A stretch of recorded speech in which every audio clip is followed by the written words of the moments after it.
당신의 꿈과 직업은 안녕하십니까? 미리 만나보는 생생한 직업의 세계. 길을 찾는 여러분께 그 해답을 드립니다. 랭키쇼 자, 위클리! 위클리.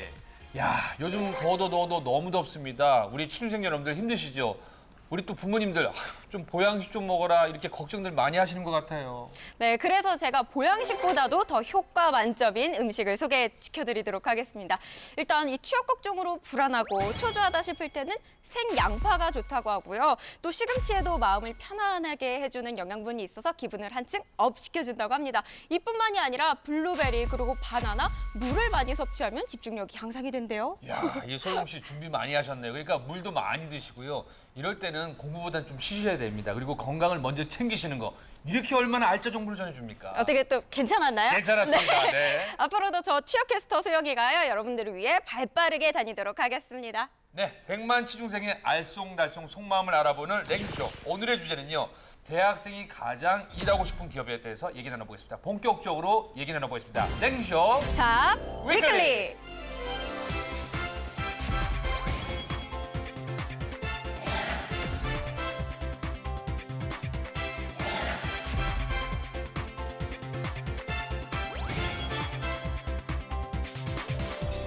네, 오늘도 우리 한정현, 우리 최윤수 학생 나오셨습니다. 안녕하세요. 반갑습니다. 네, 그리고 우리 취업 컨설턴트 우리 박우식 대표 나오셨습니다. 반갑습니다. 안녕하세요. 반갑습니다.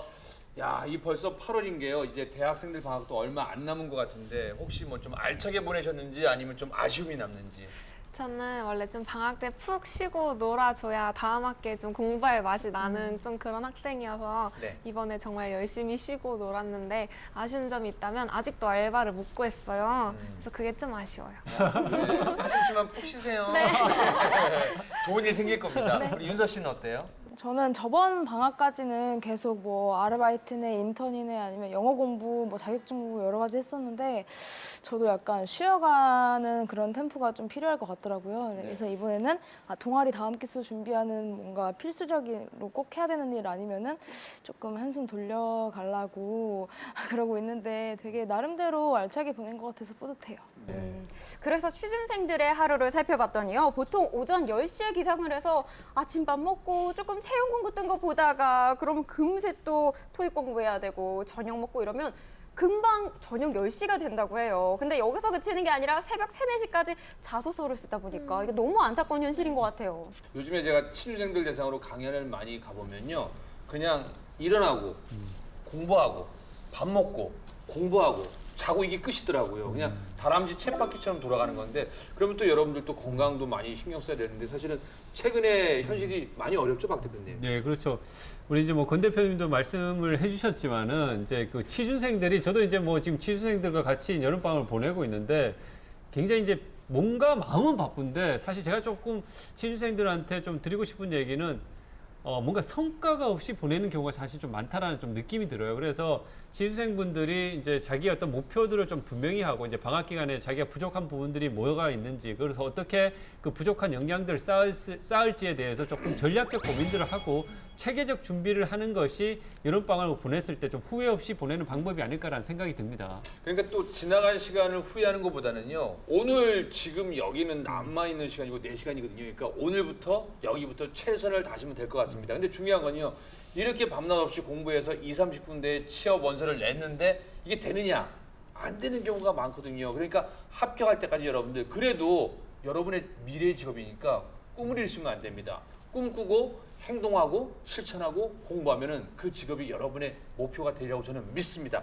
자, 그래서요. 오늘도 취업 포털 인크루트에서요. 취업 분석인 대학생 1,375분을 대상으로 조사한 2016 대학생이 가장 일하고 싶은 기업을 차트로 만들어봤습니다. 두 학생은 먼저 앞으로 일하고 싶은 기업 어떤 기업입니까? 저 구체적으로 말해도 돼요? 아, 말해도 돼요. 회사님도 얘기해도 돼요. 네. 저는 이랜드의 로엠이라는 브랜드에서 일하고 싶어요. 왜 하필이면 많은 회사에서 그 브랜드입니까? 네, 제가 가장 좋아하는 그런 옷 스타일의 브랜드여서 네, 일하고 싶어요. 아, 패션적인 감각이 네. 있기 때문에 뭐 여러 가지 직장이나 환경보다는 네. 내가 마음에 들어하는 네. 옷 스타일이기 네. 때문에. 우리 윤서 씨는요? 저는 사실 약간 액티브한 쪽의 일을 원하거든요. 그래서 딱히 이런 기업이라기보다는 이제 그런 일을 하고 싶은데 기업을 꼭 말하라고 하신다면은 CJ 아니면은 네이버 아니면 카카오 이 정도. 그 세 기업의 공통점은 뭡니까? 네이버와 카카오는 일단 IT사이기 때문에 전공인 IT를 좀 살려서 액티브한 직무를 좀 본다면 어떨까 생각을 하는 거고 CJ는 뭔가 어렸을 때부터 가고 싶다고 생각했던 기업이어서 그렇게 말씀드렸어요. 두 분은 그렇고 만약에 오소영 씨는 지금 만약에 여러 가지 홈쇼핑에서 들어간다면 어디를 들어가고 싶으세요? 이거 말 잘해야 되는데 어떡하죠? 여러 군데서 보니까 네네. 저는 뭐 현대도 좋고요, 네. GS도 좋고요, CJ도 좋고요, 농수산도 좋고요, 홈쇼핑도 좋고요. 다 되는 거 좋습니다. 네, 그럼 오소영 씨는 되는 데를 다 가도록 하겠습니다. 제가 왜 이런 질문을 하냐면요. 다시 하고 싶으세요? 하면 안 될까요? 다시 하세요. 드릴게요. 여기에서 바꿨기 때문에. 네. 네, 저는 불러만 주시면 무조건 나가서 열심히 하도록 하겠습니다. 그러니까 네이버와 카카오와 CJ 외에도 불러주면 가겠다는 네, 얘기죠. 당연하죠. 네, 사실은 이렇게 마음이 급합니다. 아니 어딘들 뽑아만 주시면 안 가겠습니까? 근데 중요한 거는요, 우리 취준생들이 가장 각오하는 기업은 어딜지. 박우식 대표님 주로 어떤 데가 인기 있는지 한번 고민해 보세요. 지금 제가 이제 많은 학생들이 이제 취업 지도를 하다 보면 가장 인기 있는 기업이 아까 이제 우리 윤서 씨도 얘기했는데 CJ그룹이 그래요? 사실 대학생들한테 가장 좀 선호되는 기업이에요. 왜냐하면 이제 뭐 워낙 우리 생활과 밀접한 그런 이제 관련이 있는 사업들을 많이 하다 보니까 친숙한 그런 측면들이 아마 좀 영향을 주지 않았나 생각이 돼요. 네, 좋습니다. 그러면은 여러분들이 말하는 기업이 과연 1위부터 5위 안에 들어있을지 2016 대학생이 가장 일하고 싶은 기업 베스트 5입니다. 5위는 어떤 기업일까요? 짠!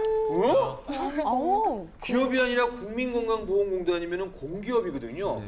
아니 사실은 뭐 국민건강보험공단 하면 요즘에요 뭐 직장인이든 저희 창업자거든 아니면 뭐 취업에 관련된 모든 분들은 꼬박꼬박 보험료에서부터 건강보험료, 국민연금을 다 떼는 데인데 그러면 연봉이 좀 높나요? 또 환경이 좋나요? 지금 5위입니다. 그렇죠. 이제 뭐 국민건강보험공단 같은 경우에는 일단 그 취준생들이 좀 선호하는 것이 가장 큰 이유가 제가 봤을 때 일단 채용 규모가 좀 큽니다. 규모요? 예, 그래서 올해 같은 경우에는 한 569명을 채용을 했거든요. 그러다 보니까 이 많은 이제 학생들이 상대적으로 조금 들어가기가 조금 더 다른 공기업보다는 수월하다라는 그런 인식들을 좀 많이 하는 경향들이 네. 있는 것 같고요.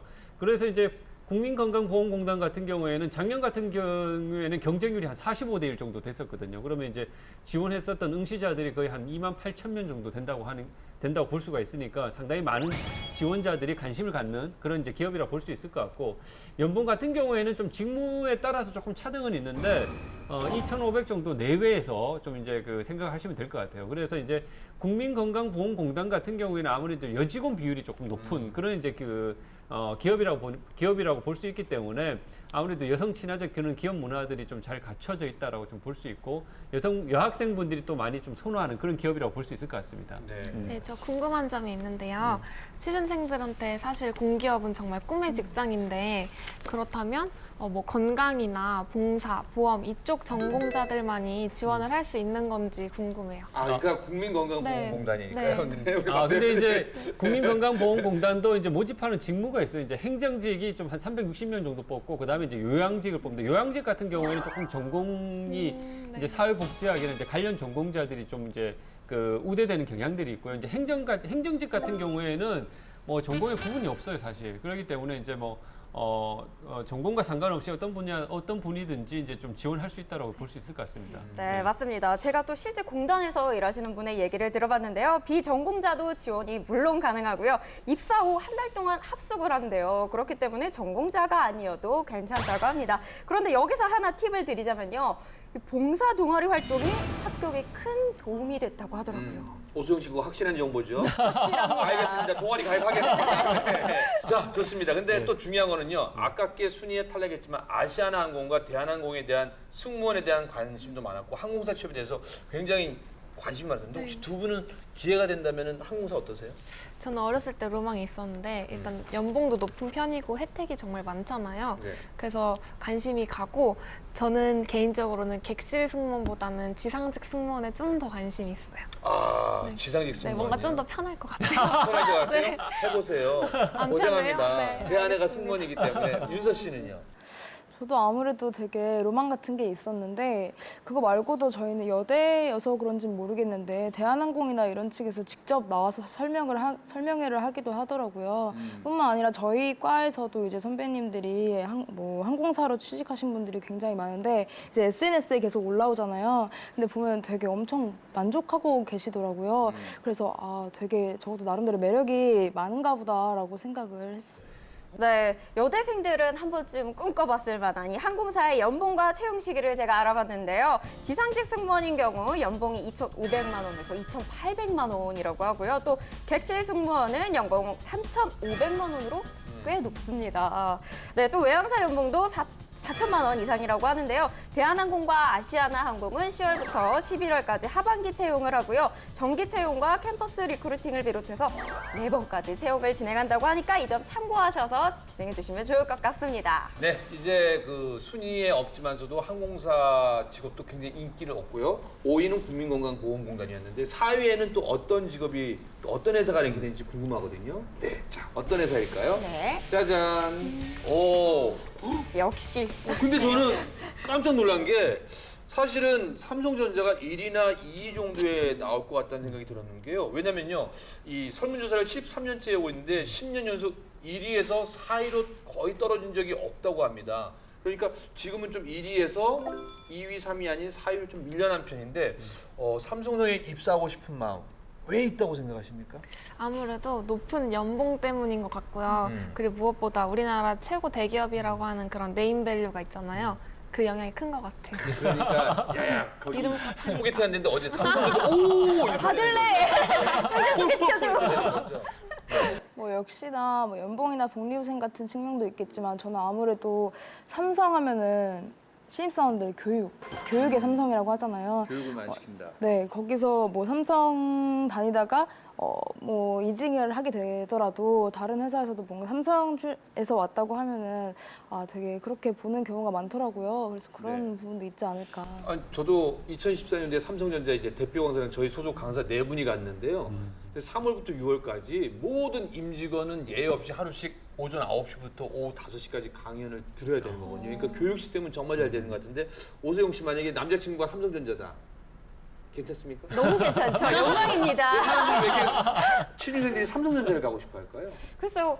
뭐 한 가지 예를 들면 누구네 집 자식이 삼성에 들어갔다더라 이러면 벌써부터 보는 눈이 달라지는 그런 인식들이 있잖아요. 솔직한 말로 참 공부 열심히 했고 삼성을 가겠다고 얘기할 때. 예. 부러움의 대상이죠, 뭐. 네. 우리 박 대표님. 예. 정말 요즘 젊은이들이 삼성전자 많이 가기를 원하죠. 그렇죠. 이제 뭐 삼성전자 같은 경우에는 이제 매출액만 해도 한 200조 정도 되거든요. 이제 우리나라를 대표하는 글로벌 기업이라고 볼 수 있을 것 같고요. 이제 취준생들이 삼성전자를 선호하는 이유는 뭐 연봉도 이제 연봉이지만 연봉 같은 경우에도 신입사원 연봉이 한 4,100 정도 됩니다. 거기에서 이제 뭐 사업부별 성과에 따라서 연말 성과급, 삼성은 이제 성과급 제도가 잘 돼 있기 때문에 그러니까 성과급도 포함하면은 연봉이 이제 꽤 높다라고 볼 수가 있겠죠. 근데 그런 측면들도 취준생들한테는 상당한 메리트로 작용했을 것 같고요. 그다음에 이제 제가 봤을 때는 이제 아무래도 삼성이 글로벌 기업이기 때문에 아무래도 이제 들어가서 배울 게 많다라는 그런 인식도 좀 있는 것 같고요. 그다음에 삼성에서 자기가 재직했다고 하면 나중에 이제 이직할 때도 상당히 좀 메리트가 되거든요. 이제 삼성전자 출신이라고 하면 아무래도 이제 다른 기업에서 선호하는 측면들이 있고 제가 실제로 이제 전에 중견기업의 이제 인사팀에서 재직할 때에는 위에 이제 대표이사님께서 실제로 삼성 출신들을 데려와라 이런 얘기까지도 많이 했었거든요. 그만큼 이제 삼성 출신자들에 대한 이제 일반 기업들의 이제 선호도가 있기 때문에 많은 취준생들이 그런 것도 좀 고려하지 않았을까라는 생각이 듭니다. 그렇죠. 이렇게 지원 경쟁률이 어마어마한 데는 다 이유가 있습니다. 삼성전자 평균 연봉이요. 놀라지 마세요. 8,344만 원이라고 좋아요. 하고요. 네, 실제 합격자가 알려주는 삼성 면접 팁을 공개를 해드리자면요. 자격증은 굳이 넣어두셔도 된다고 합니다. 직무와 전공 관련 질문이 100%라고 하고요. 근데 여기서 자신감 있는 모습을 어떻게 쓰겠죠? 네, 근데요 또 삼성이 선호 순위가 점점 떨어진다는 말들이 있잖아요. 아무래도 삼성이 일을 너무 많이 시켜서 자기 시간을 못 갖다 보니까 그렇게 선호도가 떨어진다고 하는데 어떤가요? 그렇죠. 이제 뭐 최근에 이제 지금 여기 우리 설문 결과에서도 이제 4위면 약간 이제 의아할 수가 있는데 뭐 우리나라를 대표하는 기업인데 이제 대학생들 선호도가 이제 좀 떨어졌다라는 것은 일단 기본적으로 삼성 하면 이제 우리가 옛날에 떠오르는 이미지가 이제 관리의 삼성. 그래서 이제 뭐 퇴근이 없다 이런 얘기들 많이 하잖아요. 이제 근데 요즘 이제 취준생들 같은 경우에는 워크 앤 라이프의 밸런스 이런 부분들을 이제 많이 중요시하다 보니까 이제 아무래도 이제 좀 그런 이제 삼성 같은 어떤 그런 기업 문화에 대한 부분들에 대한 선호도가 이제 떨어진다라고 좀 볼 수 있을 것 같고요. 그다음에 이제 삼성의 어떤 대표적 기업 문화 중에 하나가 뭐냐면 굉장히 그 성과 중심의 기업 문화거든요. 이제 성과가 있는데 보상이 따른다라는 게 이제 삼성의 선대 해장대부터 지금까지 이어져 오고 있는 어떤 기업의 어떤 경영 철학이라고 볼 수 있거든요. 그러다 보니까 일반 직원들이나 취준생들 입장에서 상당히 그런 부분들에 대한 피로감을 호소하는 부분들이 좀 많이 있다라고 생각을 합니다. 그래서 이제 최근에 이제 그 삼성의 어떤 이재용 부회장 같은 경우에는 삼성의 기업 문화를 바꿔야 된다. 스마트 기업 문화로 바꿔야 된다라고 이제 말씀을 하시면서 여러 가지 이제 기업 문화에 있어가지고 군대식 수식적 기업 문화가 아니라 수평적 기업 문화를 이제 갖기 위해서 호칭에 있어서도 변화를 주고요. 휴가도 이제 의무적으로 쓰게끔 하고 이제 여러 가지 이제 좀 변화를 시도하고 있기 때문에 앞으로 이제 뭐 취준생들이 달리 또 삼성을 좀 바라볼 수 있지 않을까라는 생각이 듭니다. 자, 좋습니다. 그러면은 5위는 국민건강보험공단, 4위는 삼성전자, 3위는 또 어딘지 궁금해지는 게 삼성전자를 웃도는 기업 가고 싶은 기업 어디입니까? 과연 뭘까요? 나올 줄 아모라 알았어요. 퍼시픽하면요. 최근에 우리나라 뷰티업계 1위고 또 제가 알기로는 시가총액도 뭐 1, 2를 계속해서 왔다 갔다 할 정도로. 근데 요즘 또 한국 화장품이 굉장히 인기도 많고 중국 시장에서 그냥 거의 휩쓴다고 하잖아요. 그래서 그런가? 아모레 퍼시픽 이미지 혹시 또 그런 것만 보고 또 좋아하는 거 아닌지 혹시 알고는 있었습니까? 네, 저는 개인적으로 좋아하는 브랜드고요. 네. 20대부터 30, 40대까지 연령 불문하고 인기 많은 회사라고 생각을 하는데 일단 우리나라 화장품 산업을 이끄는 선두 기업이라고 그렇게 생각을 네. 해요. 근데 요즘 아무래도 여학생들은 화장품이 거의 필수품이잖아요. 그래서 그런 것도 있고 이제 기업 분석 대회나 요즘에 나가고 있는 게 있는데 막 학생들한테 앞으로 무슨 유망할 사업이 어떤 거냐라고 물어보면 대부분 나 화장품 사업이라고 얘기를 해요. 네. 그런데도 다 이유가 있지 않을까 생각해요. 사실 또 시대가 많이 바뀐 게 우리가 대학 다닐 때는요. 사실은 삼성전자, LG전자, 전자가 많이 들어간 회사를 했지 화장품 회사가 이렇게 높을지는 사실은 생각도 못했는데 제가 3년 전에 아모레 퍼시픽 한번 강연 한번 가봤더니 와 규모가 많이 커졌어요. 그때 주식 좀 사둘 걸 그래요. 지금 후회하고 있는 건데 두 분은 어떻게 좀 어떠세요? 아모레 퍼시픽 하면? 그렇죠. 저는 이제 아모레 퍼시픽에서 좀 인상 깊게 생각한 게 뭐냐면은 이제 아모레 퍼시픽이 내세우는 소명이 뭐냐면 아시아 뷰티 크리에이터라는 소명을 자기들이 이제 내세우고 있는데 이게 아무래도 이제 화장품 같은 경우에는 굉장히 서구 사회에서 화장품 산업을 주도를 해왔잖아요. 이제 유럽이라든가 미국 시장에서 이제 많이 그런 이제 글로벌 화장품 회사들이 업계를 좀 이끌어온 측면들이 있는데 저는 아모레 퍼시픽이 굉장히 전략을 잘 세웠다고 생각을 합니다. 그러니까 이제 이 서구 중심의 화장품 산업, 화장품 문화를 아시아적 가치와 아시아적 미를 통해 가지고 차별화를 기하는 거죠. 그래서 이제 아모레 퍼시픽은 저는 지금 현재도 굉장히 주가가 높고 실적도 좋지만 앞으로가 더 기대되는 회사라고 저는 개인적으로 생각하고 이 아모레 퍼시픽 같은 경우는 아모레 퍼시픽 재단에서 아시아 이 뷰티, 아시아의 미가 뭔지에 대한 계속 연구, 조사, 발표 프로젝트 이런 걸 계속 진행하고 있거든요. 저는 이런 어떤 연구, 최근에 이제 서경배 회장님께서는 이 과학재단도 또 설립하겠다. 자기가 이제 기부를 해서 이런 것들이 저는 아모레 퍼시픽이 앞으로 더 무궁하게 이제 발전할 가능성이 더 크다라고 저는 개인적으로 생각이 됩니다. 오수영 씨는 어떠세요? 네, 사실 이 제 피부를 지금 담당하고 있는 회사도 바로 이 아모레 퍼시픽 회사거든요. 굉장히 친근해요. 제가 이 방송에서 제 민낯은 공개를 해드릴 수가 없지만 아모레 퍼시픽의 민낯은 제가 낱낱이 공개를 해드리도록 하겠습니다. 네. 우선 연봉이 아주 셉니다. 평균 연봉이 4,803만 원이고요. 의외로 높네요. 네, 게다가 복지는 더 좋다고 합니다. 오전 7시부터 10시까지 출근 시간에 선택을 할 수가 있고요. 아침잠 많은 분들 굉장히 좋을 것 같아요.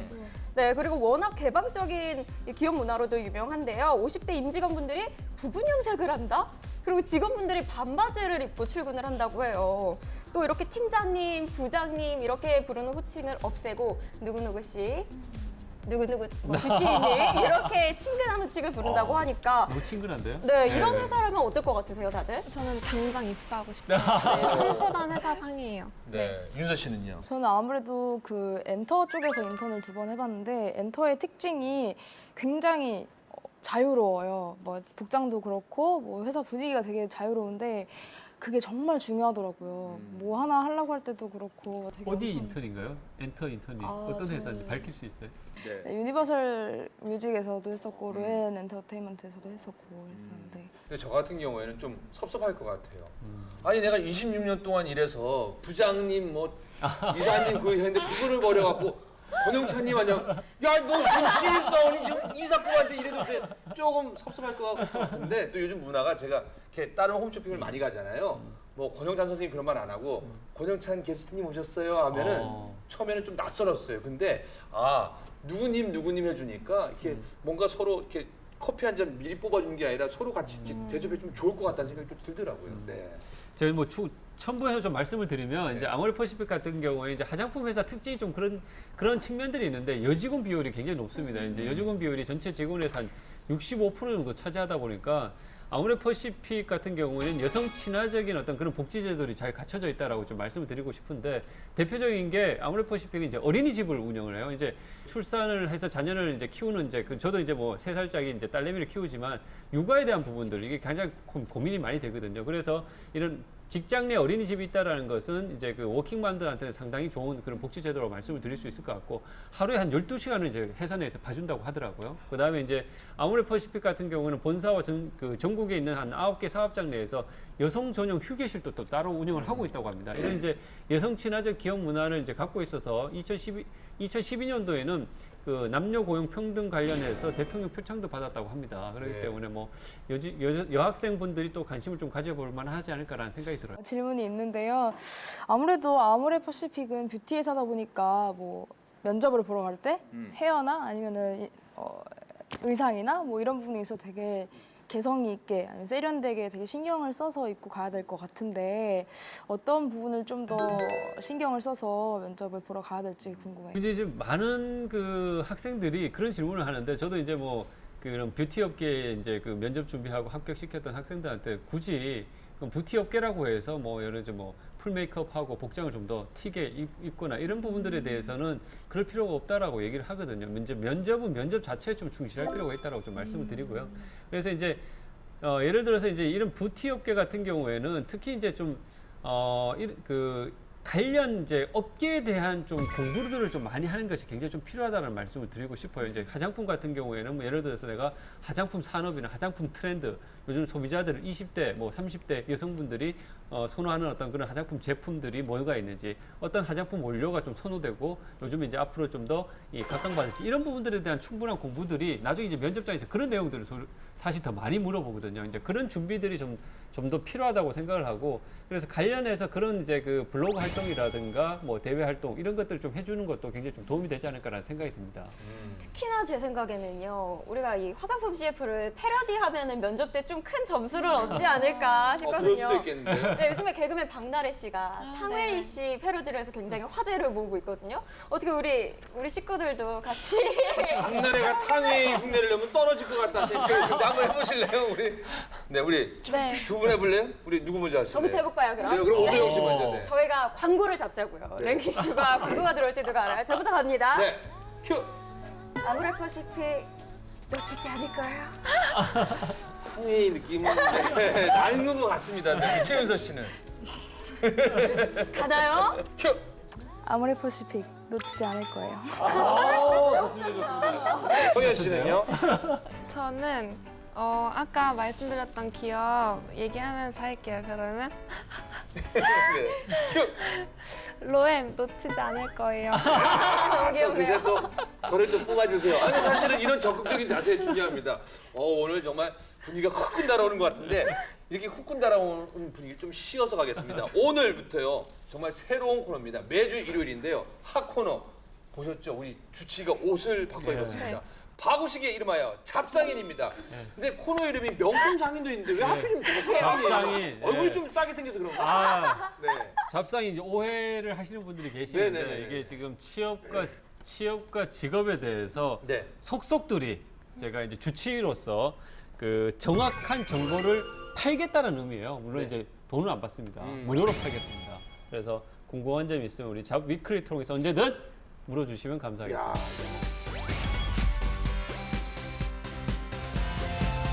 우리 대학 연합 취업 동아리 링커스 학생들이 준비한 자료 좀 인용해도 되는 거죠, 회장님? 네, 가능합니다. 우리 회장님께서 도와주셨습니다. 우리 링커스 학생들이 영상을 보내왔는데요. 어떤 질문인지 한번 살펴볼 텐데요. 자, 첫 번째 질문입니다. 화면 보시죠. 박쌤 안녕하세요. 저는 링커스라는 동아리에서 활동 중인 서울과학기술대학교 기계공학과 27살 학생입니다. 박쌤 제가 궁금한 거는요. 지금 현재 가장 유망한 산업 분야는 뭔지, 그리고 가장 미래지향적인 회사는 어떤 회사인지 조언을 구하고 싶습니다. 박쌤 알려주세요.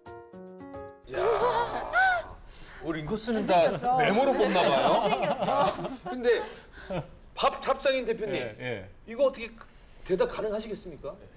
세계 산업 분야를 우리가 좀 관심 있게 좀 봐야 된다고 생각하는데 이제 우리가 방금 아모레퍼시픽 얘기했잖아요. 저는 이제 그 화장품 산업이 앞으로 굉장히 유망하다.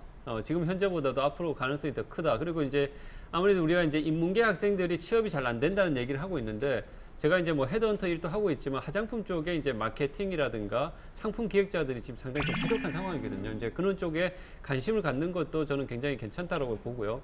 국내 지금 화장품 시장 규모만 해도 한 10조 원 규모로 이제 커졌고 우리나라 이제 그 한국의 화장품 같은 경우에 한류의 영향으로 이제 중국이나 동남아 시장에서도 굉장히 많이 사랑을 받고 있기 때문에 앞으로 이제 우리가 굉장히 주목해야 될 그런 이제 그 산업 분야가 아닌가라고 생각을 하고요. 그 대표적 기업은 이제 뭐 방금 얘기했던 이제 아모레퍼시픽이나 뭐 LG 생활건강.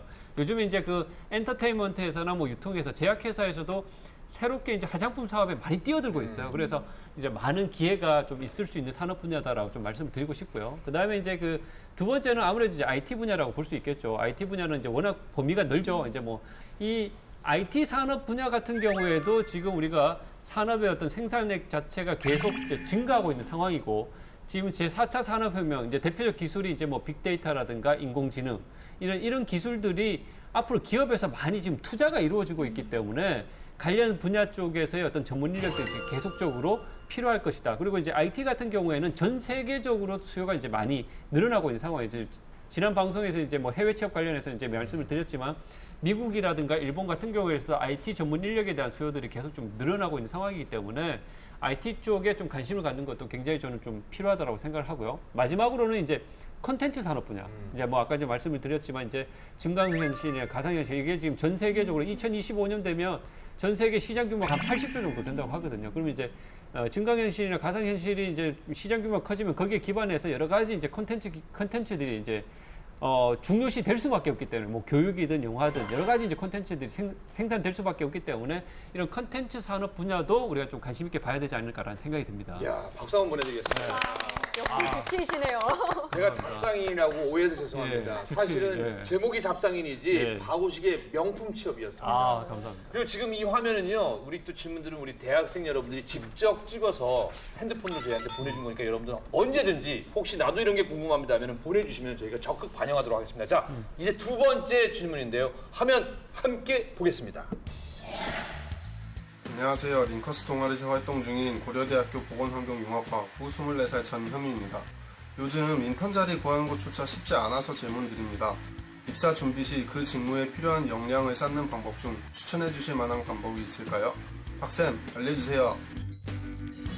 이 질문은 제가 실제로 그 취업 강의나 취업 상담을 하면 많이 받는 질문이거든요. 근데 링커스는 다 남학생만 질문하네요. 너무 좋네요. 남학생들이 예. 이제 뭐 이런 질문들은 취준생들이 가장 궁금해하는 질문인데 저는 이제 그 인턴 자리라든가 이런 자리들이 사실 뭐 좀 제한되고 구하기가 쉽지 않기 때문에 사실 이제 직무 관련 경험이 요즘 이제 많이 취업에서 중요시 되는데 이런 부분들을 인턴으로서 만약에 이제 채우지 못한다 그러면 어떤 방법으로 우리가 채워야 되냐면은 첫 번째 같은 경우에는 관련 직무 관련 이제 스터디나 학회 활동을 좀 추천을 드립니다. 그래서 이제 그걸 통해 가지고 직무에 대한 전문성 우리가 인턴을 한다라는 것은 물론 이제 조직 생활을 배운다는 측면들도 있지만 해당 직무에 대한 지식이나 스킬을 쌓는 거라고 좀 볼 수 있잖아요. 그런데 지식이나 스킬을 쌓는 것이 꼭 인턴을 통해서만 쌓을 수 있는 건 아니라는 거죠. 그러니까 이제 뭐 직무 관련 스터디나 학회를 통해서도 충분히 쌓을 수 있다는 말씀을 드리고요. 그 다음에 단기적으로 할 수 있는 것도 충분히 있어요. 예를 들어서 예를 들어서 뭐 패션 회사나 뷰티 회사를 취업을 한다 그러면 직접 자기가 블로그 활동을 통해서 아니면은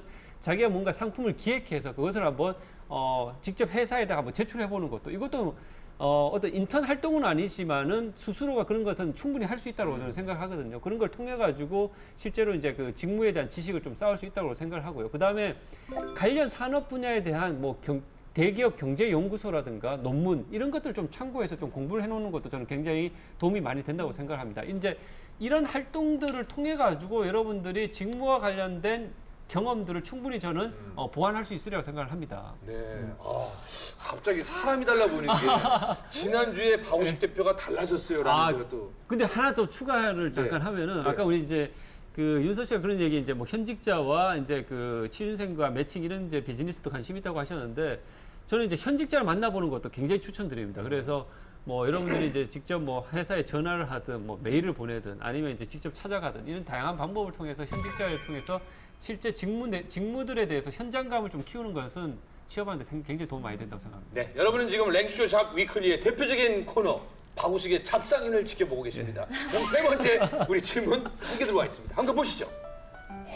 안녕하세요. 저는 링커스에서 활동 중인 이화여자대학교 경영학과 재학 중인 21살 최선영입니다. 저는 취업을 잘할 수 있는 필수적 요건들이 어떤 것들이 있는지 궁금한데요. 취업을 위해 대학 생활 중에 이것만은 꼭 해야 한다 싶은 게 있다면 추천해주세요, 박쌤. 네. 이거를 이제 제가 대학을 이제 좀 학년별로 좀 구분해서 좀 말씀을 드리고 싶어요. 이제 일단은 저는 이제 많은 학생들이 졸업에 임박해서 이제 어학 성적을 갖추기 위해서 노력하는 경우가 많이 있는데 저는 그거는 조금 늦다고 개인적으로 생각합니다. 그래서 1, 2학년 때 오히려 저는 이제 어학에 대한 부분들을 준비를 미리 해놓는 것이 저는 오히려 좀 도움이 된다고 생각하고요. 그래서 1, 2학년 때 같은 경우에는 동아리 활동이라든가 봉사, 대외 활동 이런 이제 충분한 경험들을 통해 가지고 자기 적성이나 자기 강점을 좀 찾아나가는 그런 과정들로 좀 생각을 했으면 좋겠다라는 거 말씀을 드리고요. 그다음에 이제 3학년 같은 경우에는 1, 2학년 때 자기 적성을 좀 찾았다 그러면 3학년 때는 그것을 살려서 할 수 있는 직무 분야와 관련된 인턴을 좀 해보는 이런 것들이 좀 필요하다고 좀 생각을 하고 4학년 때는 완전 이제 실전에 이제 돌입했다고 좀 보셔야 되거든요. 그래서 4학년 때 같은 경우에는 아까 잠깐 말씀드렸듯이 직무 관련 스터디라든가 학회 활동 이런 것을 통해 가지고 자소서나 인적성, 면접을 실질적으로 준비하는 것들이 좀 필요하다고 생각을 합니다. 이야, 정말 이 코너 대박 날 것 같습니다. 앞으로 여러분들 취업하려면요. 박우식의 잡상인 꼭 보셔야 될 것 같습니다. 우리 박수 한번 부탁드리겠습니다. 네. 이야, 감사합니다.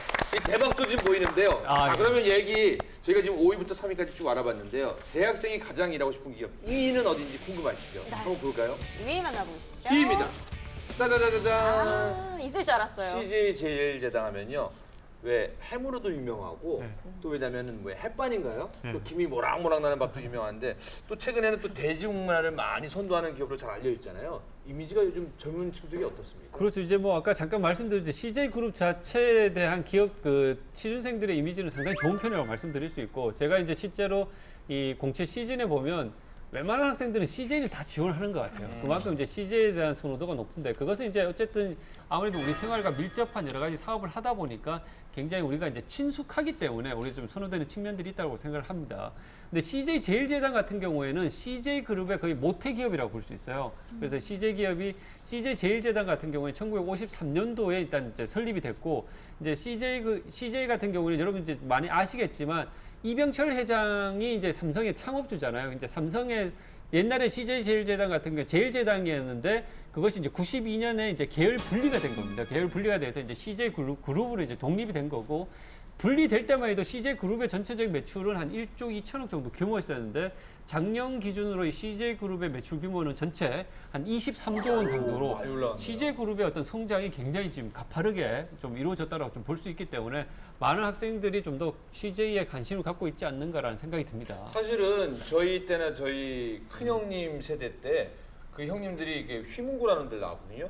근데 다들 좋은 데 갔는데 너 어디야? 야, 이번에 안 돼서 그냥 제일제당에 들어갔다. 그때 당시에는요. 네. 이게 아까도 얘기했던 것처럼 매출 규모가 굉장히 작은 설탕 회사 규모였거든요. 근데 갑자기 어느 날 문화와 뭐 여러 가지를 이끄는 트렌드한 기업이 됐다는 거 정말 굉장히 성과가 있는 것 같아요. 저희 집에 오시면요. 딱 싱크대 위에 찬장을 열어보면 CJ 햇반이 그렇게 많거든요. 네. 자취하시는 분들은 거의 CJ 식품이 사랑받고 있는데 그래서 준비했습니다. CJ 제일제당의 평균 연봉은 무려 5,400만 원으로 그렇구나. 네, 평균 근속 연수는 7.2년이라고 하고요.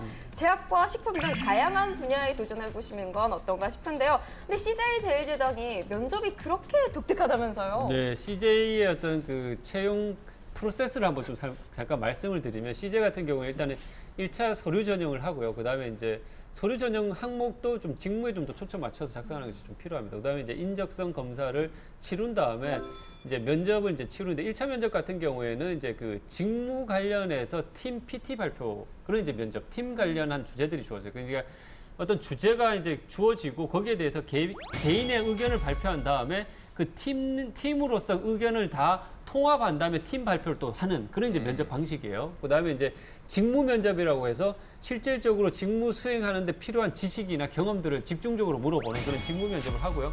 거기에 이제 합격하시면 이제 나중에 이제 최종적으로는 임원 면접 하는 형태로 이제 이루어져 있다고 말씀을 드릴 수 있을 것 같습니다. 그럼 대표님, 이런 대기업의 인사 담당자들은 지원자의 어떤 점을 보고 채용을 하는지 궁금해요. 네, 그래서 이제 뭐 이런 질문들도 많이 하는데 일단은 여러분들이 좀 그 생각해서 특히 이제 공대 쪽 같은 분들 있잖아요. 공대 이제 특히 R&D나 생산, 품질 쪽 지원하시는 분들 같으면은 전공과의 지원 직무와의 연관성 이런 것들은 이제 많이 당연히 이제 보고요. 특정 기업들 같은 경우에는 전공에 대한 특정 전공을 우대하거나 특정 전공자 지원자가 아니면 아예 이제 필터를 해서 이제 그 탈락을 시키는 경우도 있으니까 그런 것도 좀 참고해 볼 필요가 있고요.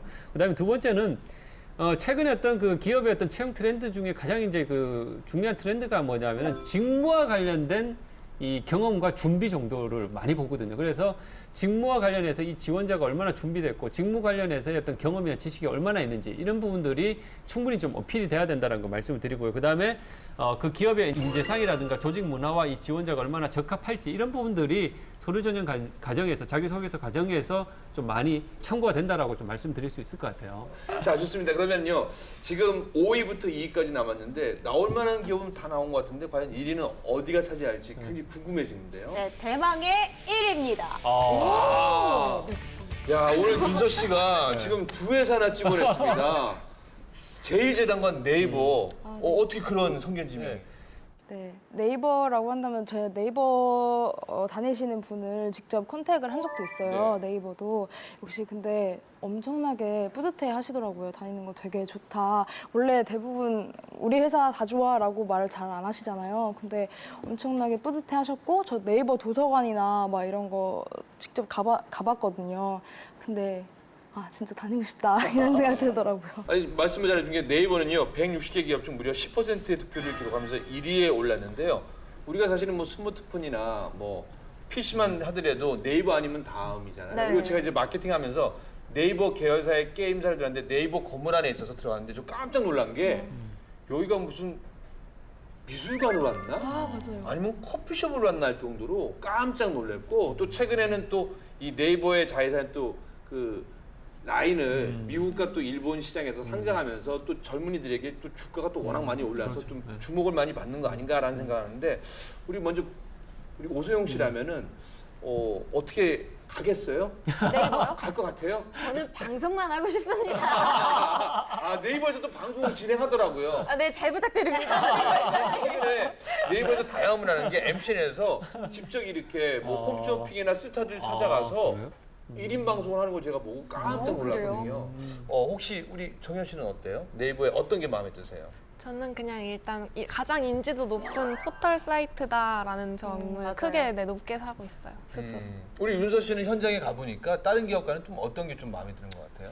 근데 되게 자유로운 느낌을 받았거든요. 그리고 시설도 엄청 깔끔하고 뭔가 신설 그리고 나 진짜 발 들이는 순간부터 여기가 내 회사라면 맨날 올만 나겠다 이런 생각 들었었어요.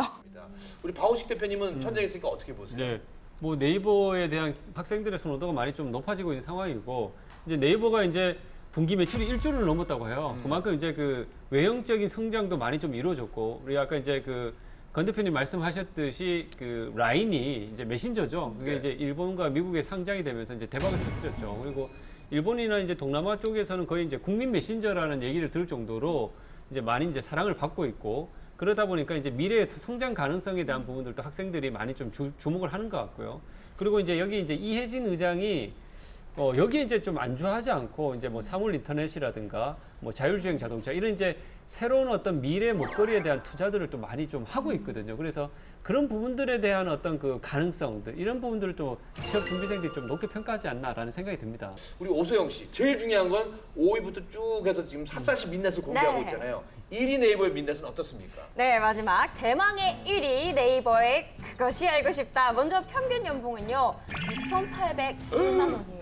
오, 제일 높구나. 네, 주당 근무 시간은 50시간이 넘지만요. 그리고 또 주말 근무도 많은데 직원들이 회사의 만족도가 높은 이유가 다 있습니다.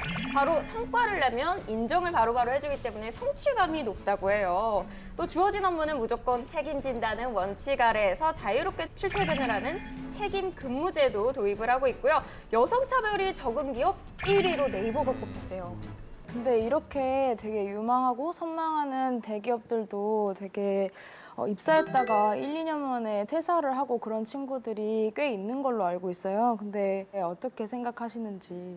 그리고 저도 이제 뭐 그 얘기가 굉장히 좀 현실감 있게 사실 이제 좀 받아들여지는데 요즘은 이제 그 흔히 중고 신입이 많이 늘고 있어요. 그러니까 이제 뭐 회사 생활은 좀 짧게 하고 다시 이제 신입 공채 시장으로 나오는 그런 이제 그 학생들의 비중이 이제 높아지고 있는 건데 이건 제가 분석했을 때는 저는 이렇게 생각합니다. 이제 학생들이 사실 그 대학을 졸업하는 시점이나 졸업을 하고 이제 취업이 좀 급하다 보니까 아무래도 좀 TO가 많고 좀 아무래도 이제 좀 주변에서 취업을 잘했다는 소리를 듣기 위해서 좀 대기업 중심에 좀 초점을 맞춰서 묻지마식 지원을 하고 입사를 하다 보니까 막상 들어가서 보니까 자신의 적성이라 현실과 좀 안 맞는 그런 부분들이 이제 좀 많이 생겨나겠죠. 그래서 실제로 이 신입사원들 퇴사하는 이유를 물어보면 직무나 이런 부분들이 자기 적성과 안 맞아서 그만둔다라는 비중이 한 50%가 가깝거든요. 그러니까 그런 부분들에 대한 충분한 고민이 없이 입사를 해서 나중에 이제 조기 퇴사하는 경우로 이어지는 경우가 상당히 좀 많지 않나라는 생각이 듭니다.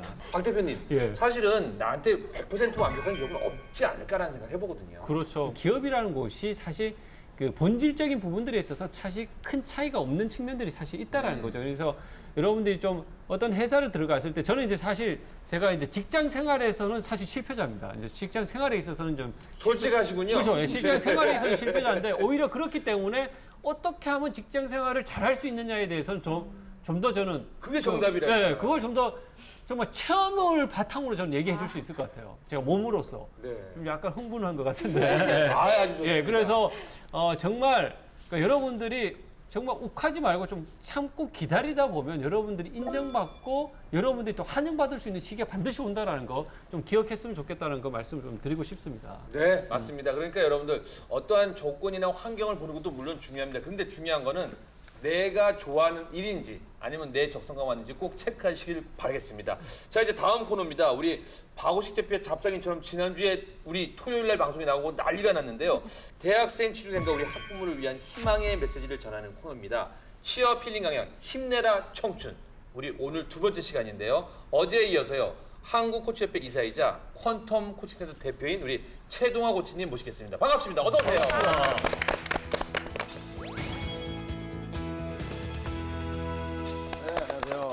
안녕하세요. 네. 잘 지냈습니까? 네. 네. 지난 시간에 이어서 오늘 두 번째 시간인데요.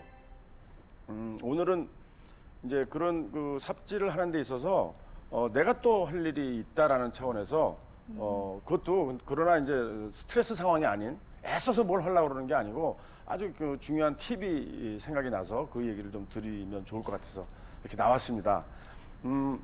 이제 제목은 이제 나의 매니저라는 거예요. 네, 나의 매니저.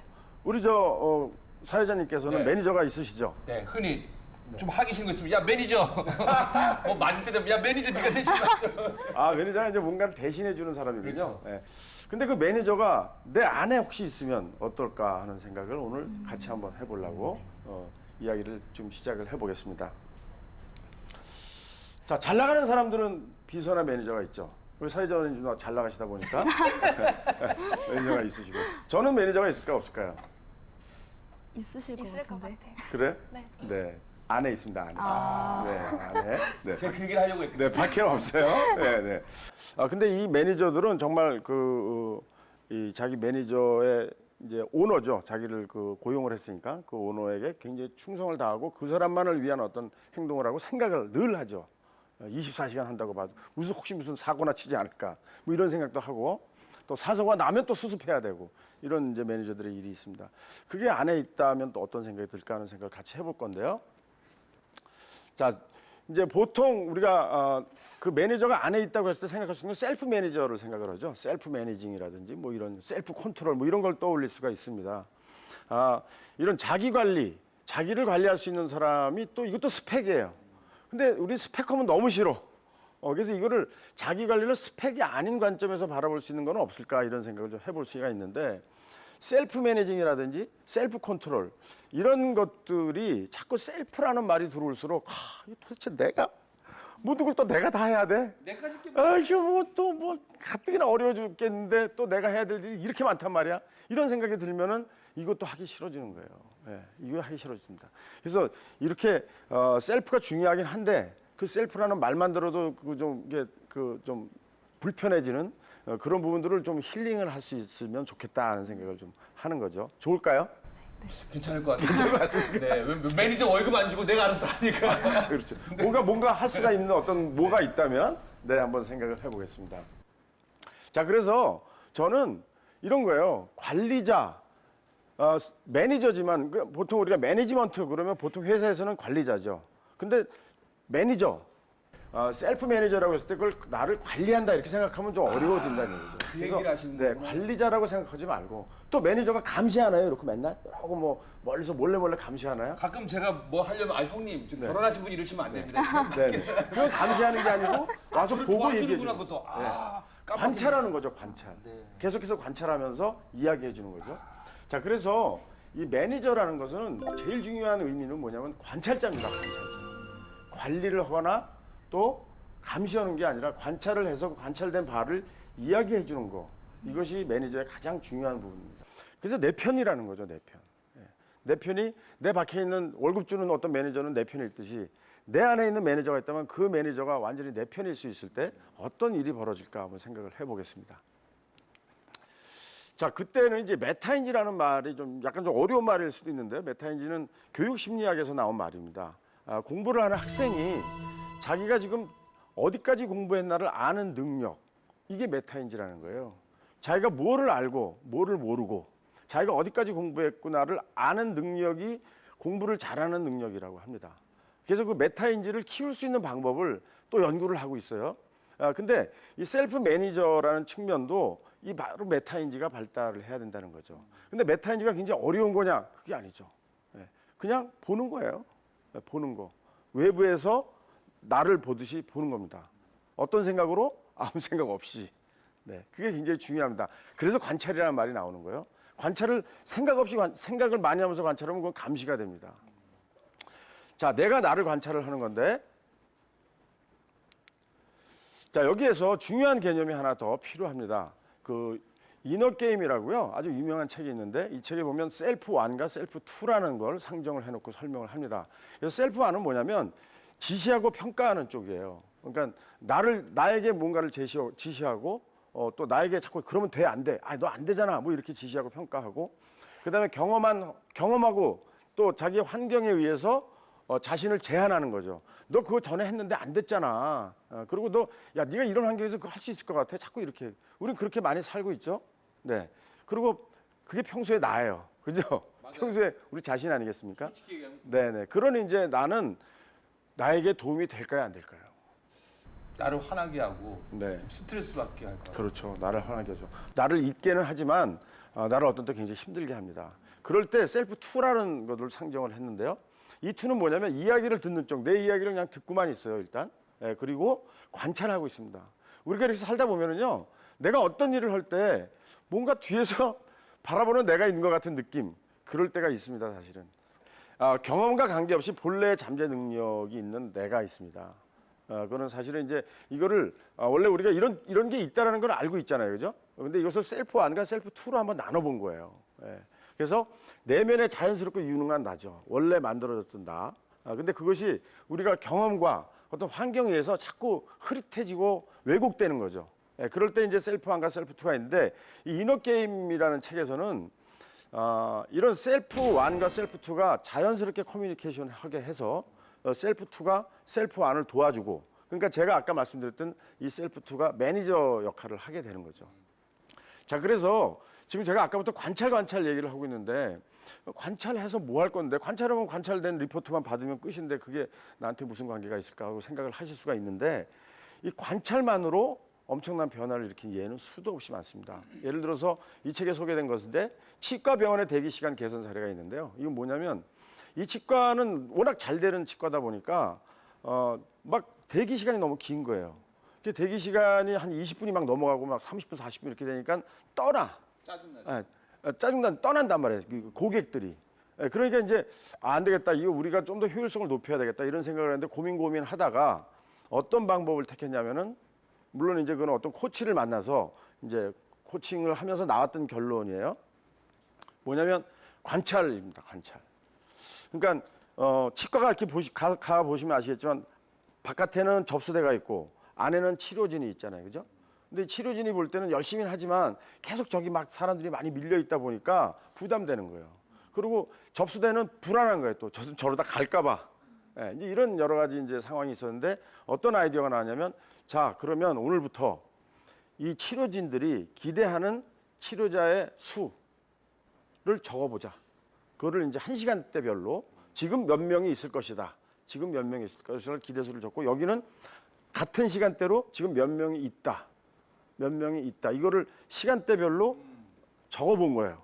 그래서 적은 거를 매일매일 게시판에 붙이기로 했어요. 그래서 보면 어떤 때는 여기는 20명 썼는데 여기는 25명 붙어 있을 게 이렇게 차이가 나겠죠. 이거를 한 달간 했더니 대기자가 거의 없었다는 거예요. 바로바로 하는. 무슨 일이 일어났을까요? 한 거는 뭐냐면 관찰밖에 안 한 거잖아요. 그죠?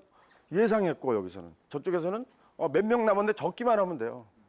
여기 몇 명 남았네, 여기 몇 명 남았을 거야 라는 그런 관찰을 통해서 내적으로 어떤 뭔가가 내면에 해결점이 내면에서 만들어졌다는 거죠. 네. 그것은 뭐냐면 좀 더 여기서 신속하게 효율적으로 움직였다는 결과밖에 아니에요, 사실은. 그렇기 때문에 빨리빨리 들어왔는데, 그것을 이런 관찰이나 셀프 매니징이 아닌, 내적인 어떤 매니징이 아닌 어떤 방법을 가지고 계속해서 야, 좀 더 빨리 해야 될 거 아니야. 그럴 쓸데없는 뭐 치료는 집어치우고 좀 더 효율적인 걸로 해. 뭐 이런 세세한 방법으로 갔다면 그건 분명히 오히려 더 역반응이 일어났을 가능성이 있다. 또 한 가지 예는 AT&T라고 아주 유명한 그 통신회사죠. 여기서 고객 응대를 하는데 이 고객 응대라는 게 굉장히 힘들지 않겠습니까? 이 텔레마케팅 하는 거죠. 서비스원들 이렇게 전화 받는 거. 하루에 500명에서 1000명을 상대를 해야 돼요. 자, 엄청나게 힘이 들고 이 사람들의 업무에 그 스트레스가 많아지니까 이걸 줄이기 위해서 어떤 방법을 썼냐면, 자, 이 고객들이 굉장히 까다롭고 화를 잘 내는 고객들이 많이 있을 거 아닙니까? 그런 것 때문에 이제 어려워지잖아요. 그래서 그런 거를 좀 줄이고 어떻게 하면 이 업무 환경을 개선할 수 있을까 해서 나온 방법이 매일매일 고객들의 화내는 정도를 쓰는 거예요. 1에서 10까지. 그러니까 화 안 내고 그냥 끝난 건 괜찮아요. 근데 화내는 사람들의 화내는 정도를 그냥 체크하게 했어요. 1에서 10점까지. 화를 많이 낸 사람은 9점, 화를 조금 낸 사람은 한 5점, 중간쯤 낸 사람은 한 7점, 이런 식으로 그거를 기록만 했어요. 기록만. 이 실험을 하기 전에 스트레스 지수가 서비스원들의 스트레스 지수가 8이나 9였었어요. 근데 한 달 후에 스트레스 지수가 4로 떨어졌다는 거예요. 무슨 일이 일어났을까요? 이것도 역시 관찰에서 오는 내적 성찰에서 그런 일들이 일어난다는 거죠. 자, 제가 지금까지 말씀드린 것은, 자, 우리가 셀프 매니저가 내면에 있어서 나를 바라만 보기만 해도, 나를 믿고 바라만 보기만 해도 그것이 내면에서 자동으로 일어나는 지혜가 우리는 가지고 있다, 없다? 있다. 그래서 내가 할 일은 뭐야? 관찰이라는 겁니다. 관찰하는 게 어려운가요? 관찰만 하려는데 이게 어렵습니까? 네, 관찰만 하면 됩니다. 그래서 관찰을 그냥 뭐 관찰만 하고 아무 생각 없이 이렇게 되면 좀 곤란하겠지만, 관찰을 하고 기록을 한다든가 관찰을 하고 기억을 하게 되면 그 기억과 그 기억이 내 내면에서 다른 일을 시작한다, 이렇게 생각을 하면 될 것 같습니다. 자, 그랬을 때 우리는 이런 이제 아이들이 보면은 관찰 일기를 저렇게 써요. 아이들도 저렇게 관찰일기 이렇게 쓰는데 이 아이들이 쓴 게 아주 되게 재밌더라고요. 보니까 별 다른 생각 없이 관찰만 하는 일지를 봤을 때 저런 게 어쩌면 우리가 어른들이 좀 배워야 되는 점이다 이렇게 좀 생각을 해서 띄워봤는데 우리는 하루 종일 지하철에서도 보면 이거 하고 있지 않습니까? 이거 핸드폰 이거 하는 것이 뭐냐면 남이 뭐 하나 이렇게 보고 있는 거예요. 그죠? 남이 뭐 하나. 그다음에 내가 하는 행위를 남한테 보여줘. 맨날 뭐다 해서 올리기 바쁘고 남이 뭐 올렸나 보기 바쁘고 이거는 뭐냐면 여기에 뭐가 빠져 있냐면 내가 빠져 있는 거야. 내가 나를 보는 행위는 완전히 빠져 있고 내가 남의 거 보기, 내 거 남에게 보여주기만 하기 때문에 그럴 게 아니라 그렇게 시간 보내지 말고 내가 뭔지, 내게 뭔지를 좀 보고 또 보고 하는 그런 관찰이 필요할 것이다. 그래서 그런 걸 위해서는 뭐 매일매일 쓰는 건 힘들겠지만 이 핸드폰 뒀다 뭐 합니까? 거기다가 내가 나를 관찰한 거를 조금씩이라도 이렇게 기록을 하면서 여러분들이 보신다면 내가 보이고 그 내가 나에게로 다가와서 아마 꽃이 되고 매니저가 되고 결국엔 뭐죠? 힐링이 된다는 거죠. 네, 힐링이 된다. 저는 그렇게 생각을 합니다. 써보면 어떨까요? 네, 나는 나의 매니저가 될 수가 있다고 봅니다. 자, 그래서 관찰하면 관찰하게 됩니다. 뭘 관찰하죠? 내가 회사 다니고 있는 걸. 네, 나를 잘 관찰하다 보면 내가 회사 다니고 있는 걸 관찰하게 됩니다. 그래서 그렇게 회사 다니더라도 또 계속해서 나를 관찰을 하게 되겠죠. 그래서 오늘은 관찰과 관련돼서 네, 여러 가지 얘기를 해봤습니다. 그래서 자꾸 나를 뭔가 벗어난 나에서 제대로 된 길로 갈 수 있게 인도해 줄 수 있는 그런 내가 필요하다는 관점에서 오늘 이렇게 말씀드렸습니다. 네, 지금까지 우리 한국 코치협회 이사이자 헌동 코칭센터 대표인 우리 최동환 코치님 수고해 주셨습니다. 감사합니다. 네, 감사합니다. 정말 귀에 쏙쏙 들어옵니다. 자, 이제 두 번째 시간을 보낸 우리 윤서 씨. 오늘 느낌 어떠셨어요? 네, 저는 이제 관심 있던 기업뿐만 아니라 또 다른 여러 기업에 대한 정보를 얻을 수 있어서 되게 좋았던 것 같고요. 또 가장 컸던 거는 우리 동아리 사람들한테 이거 꼭 보라고 해야겠다. 아직까지 안 보고 있었어요? 이거 꼭 보라고 해야겠다. 네. 라고 생각을 하게 됐습니다. 네, 우리 정현 씨는 어떠세요? 저는 대기업 정보도 알 수 있었고 무엇보다 대학생들이 일하고 싶은 기업이었잖아요. 오늘 나눴던 주제가. 그래서 제 같은 또래의 그런 취준생들의 선호도를 알 수 있어서 너무 유익한 시간이었어요. 네, 우리 대학생 여러분들이 가고 싶은 기업 1위부터 5위까지 알아봤는데요. 마지막으로 이런 말씀 드리고 싶습니다. 이 구글의 CEO 순다 피차이가요, 한국을 방문해서 강조한 말이 있는데요. 자신의 성공 비결은 열정을 바치는 일을 선택했기 때문에 어려운 시기를 이겨낼 수 있었다고 하면서 열정 있는 일을 이뤄가는 그 여정 속에서 최선을 다하는 것이 결과보다 중요하다는 말을 했습니다. 열정과 여정, 이 두 단어를 한번 새겨보시기 바라면서요. 저희 방송 혹시 못 보셨다면요, 유튜브에서 보실 수 있고요. 많은 관심 부탁드리겠습니다. 오늘 랭귀지 자비클린요, 여기서 마치겠습니다. 다음 시간에 더욱더 많은 정보로 인사드리겠습니다. 고맙습니다. 고맙습니다. 고맙습니다.